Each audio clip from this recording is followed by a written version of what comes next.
The CW shows are back and I'm here to react to them. Simple as that. They're back, I'm back. If you don't know the CW shows I'm referring to, or if you didn't read the title, Too Long Don't Read, I don't know what the frick your problem. Today I'm getting on Supergirl's ass and Flash's ass as for their mid-season premieres of their season 2 and season 3.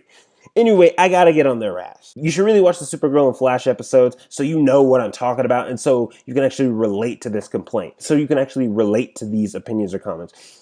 Other than that, because if you don't, you're not really going to know what I'm talking about because I'm going to start out of nowhere, out of wind, if you haven't watched the episode. So anyway, I got to get on Supergirl's ass first. So yeah, spoilers, bitch. I gotta take out. Oh, I gotta take off my shirt for this. How the hell did Alex and Wynn look at the sun grenade and not get their eyes vaporized or suffer from burns? My logic behind this is the fact that after a sun flare, Supergirl takes at least 24 hours to charge her powers back up, to charge enough solar energy to use her powers again. Like they were on a red planet where Supergirl didn't have her powers, and then they used a sun grenade. A yellow sun grenade on Supergirl to restore her powers instantly.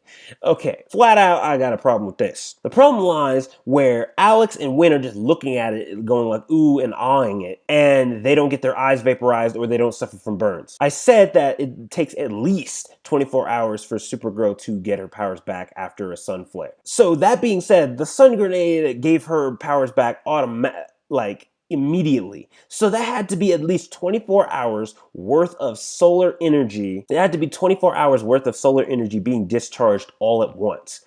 And Alex and Wynn are looking at it and not even covering their eyes appropriately. And they're looking at it and not getting their eyes freaking vaporized or not getting burns. That's 24 hours worth of solar discharge. Humans can't even directly stare at the sun for a minute in an atmosphere. And you're telling me these guys are staring at a sun grenade, a yellow sun grenade, which had 24 hours worth of solar energy discharged all at once, and they're oohing and awing it and nothing's wrong with their eyesight? No, I can't accept that. They're blind now. They're blind. As far as I'm concerned. My other complaint is the fact that when they were going out of the alien portal, going back to Earth, Supergirl destroyed the module that it was basically the gate button. She destroyed the gate button. There's a gate module on both sides. She only destroyed the button on Earth's side. She never destroyed both. But then they were acting relieved like, oh, the aliens aren't coming for us now. We're safe. Bitch, you ain't safe. Are you kidding me? Do you not know how doors work? There's a button. There's basically a button on each side, on Earth's side and on the alien side. And yet you only destroyed the one on Earth's side to where it couldn't be opened from Earth's side. But they can still open it from their side.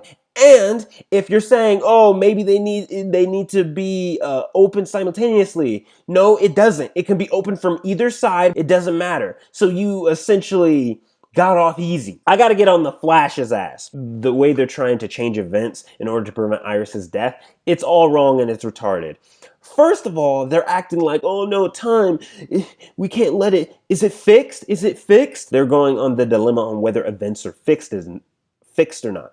And this is stupid. Why? Because the existence of Flashpoint, the fact that he can go in the past after a bunch of people die and then redo it, which was the first example of time travel we really ever see in the series, and the deviations from season 3 timeline and then the proper season 1 timeline, those are all examples alone that events are not fixed and things can be changed. And yet they go over this dilemma of things getting, of events probably being fixed for a while, which is stupid. It's like they forgot that Flashpoint existed. This comes to the main complaint.